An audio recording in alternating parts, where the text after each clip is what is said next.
épisode 5 de Romologic. Donc du coup on se retrouve dans les nouveaux locaux Romologic, donc mon bureau réaménagé, pour une nouvelle vidéo et une nouvelle dégustation. Donc voilà, derrière moi, les nouveaux locaux. À tout de suite. Et voilà, petite planche de bar bien programmée sur le rhum de Cuba, Havana Club. Donc merci Alex. Et après, on va parler de ce qui se passe derrière moi là. Le petit rhum caniche. Petit rhum caniche que j'ai acheté cette semaine. Vous avez eu une vidéo sur Instagram.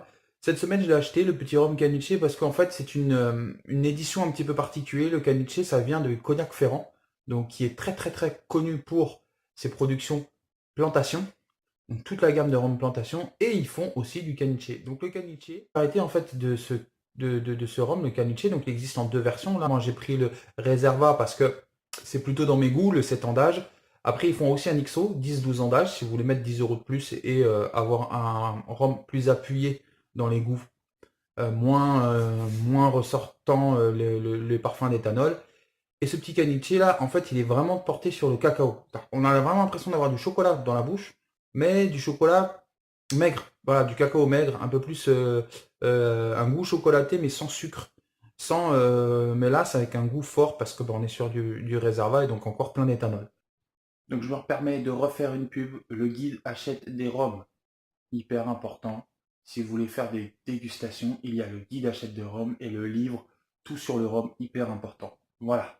Donc je refais une petite pub pour Christine Lambert, mais hyper important. Super ouvrage et moyennant 25 euros, vous pouvez le trouver facilement. Donc le caniche rhum, c'est un rhum qui est plutôt clair, dessiné comme une bouteille de cognac. Je vais la mettre à la... Voilà. Donc un peu comme une bouteille de vin, ce qui est un petit peu chiant parce que du coup ça passe pas dans mes étagères puisqu'elle semble plus grande que n'importe quelle autre bouteille. Donc vraiment on est voilà dans le style du cognac, une étiquette assez travaillée, mais toujours avec un petit logo de la plantation. Voilà, on est vraiment sur quelque chose qui est très très très très connoté cognac, même si voilà il y a un petit effet d'écriture sur la bouteille. Et on est sur un produit plutôt clair. Alors, c'est pas étonnant, là, ça fait plus foncé en reflet, mais c'est vraiment plutôt jaune comme produit, ce qui est pas étonnant puisque c'est l'équivalent d'un agnero, donc c'est du un agnero ou reserva. La différence est un petit peu agnero, c'est à partir de 3 ans, et reserva, c'est à partir de 7. Donc voilà. Là, en fait, c'est un réserve. Pourquoi? Parce que, on va dire 4-5 ans en Barbade, puisque ce sont que des fûts de Barbade. Et puis, on va dire une année et quelques, qui est passé dans des fûts de cognac, puisque c'est la grande qualité de ce produit, c'est que, ben, bien évidemment, comme il appartient à Cognac Ferrand, et un petit peu dans le même style que dans les plantations, ils ont vieilli en fût de cognac. Voilà.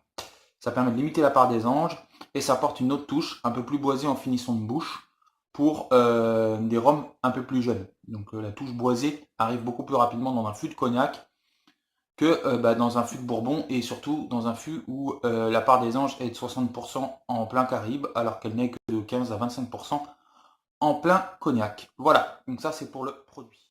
Donc pour ce qui est du produit, voilà, on est vraiment sur un produit qui est de couleur jaune, typique des rhums vieux jeunes.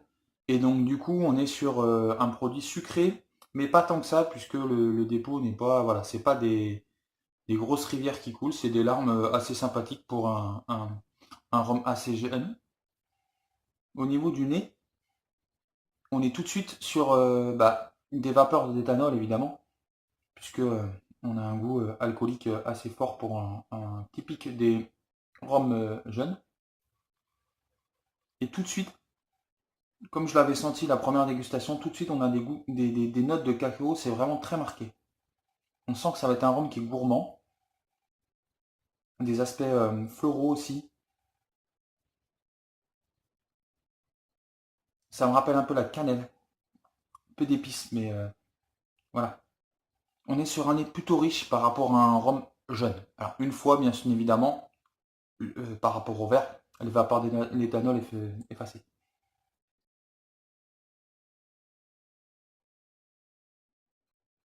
Mm.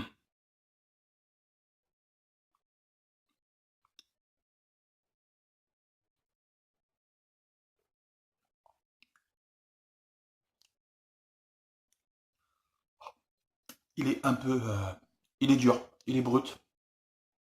On sent vraiment quelque chose voilà. Le XO peut être un bon choix si vous aimez les produits plus mûrs, plus vieillis. Là, on est sur un rhum qui n'a pas de rondeur. Clairement, on est sur un rhum qui est brut. Par contre, tout de suite, lors de ma première dégustation, je ne l'avais pas du tout tilté. Par contre, là, j'ai mangé des fruits secs un petit peu avant. Bon, j'ai mangé du pain, hein. Je vous conseille de manger du pain avant de déguster. Et tout de suite, il y a deux choses. On est sur quelque chose de cacao, mais on est surtout sur un goût de cannelle. Cannelle, girofle, très très prononcé. Et puis une bouche gourmande, plutôt portée sur le cacao. Donc vraiment, voilà. Des parfums, on va dire, plus, on va être plus sur des fruits, plus et fruits secs épices, véritablement, qu'un rhum gourmand et un rhum rond. Il est très très intéressant, et pourtant au nez, il est très vanillé. C'est ce qui est très très marrant d'ailleurs, ça contraste vraiment. On s'attend au nez à avoir un goût mielleux, un goût vanillé, et pas du tout. On est sur quelque chose de plus brut. Au niveau du nez, puisque la dégustation ne s'arrête pas en fait après avoir bu la gorgée, mais souvent 3, 4 minutes, 5 minutes, je vous invite à sentir le verre. Et on est vraiment sur des notes, mais quand je vous parlais de notes épicées, je dirais même des notes quasi médicinales en fait. C'est ouais, ça saute au nez quoi. Bien sûr l'éthanol pour un rhum brut, mais vraiment ouais, des plantes médicinales. Donc moi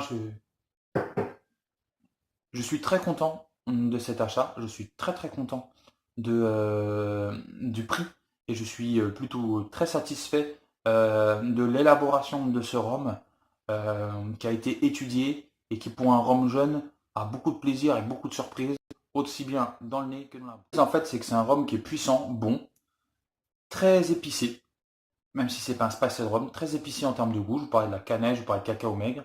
Et c'est surtout que c'est un rhum qui est plutôt fini en termes de goût. On va pas pouvoir tellement absorber plus d'arômes au niveau de la bouche, plus de senteur au niveau du nez. Mais c'est un rhum jeune, donc en fait, bon, qui a encore pas mal de vapeur d'éthanol, qui a encore pas mal de senteurs, on va dire, épicées et brutes, un peu dans le style brut de fût. Très intéressant. Encore bravo pour la maison des cognacs Ferrand, parce qu'on sent vraiment qu'une étude du cognac, il y a une étude de l'alcool fort derrière, une maîtrise de l'alcool fort derrière.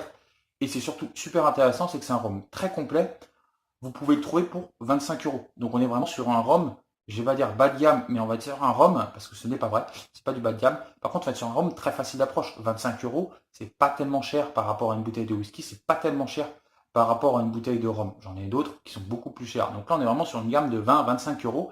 Et par rapport à un añejo typique rhum espagnol, genre Venezuela ou Nicaragua, Dominique, là, on est vraiment sur quelque chose de beaucoup plus travaillé, beaucoup plus rond. Bravo à la maison Cognac.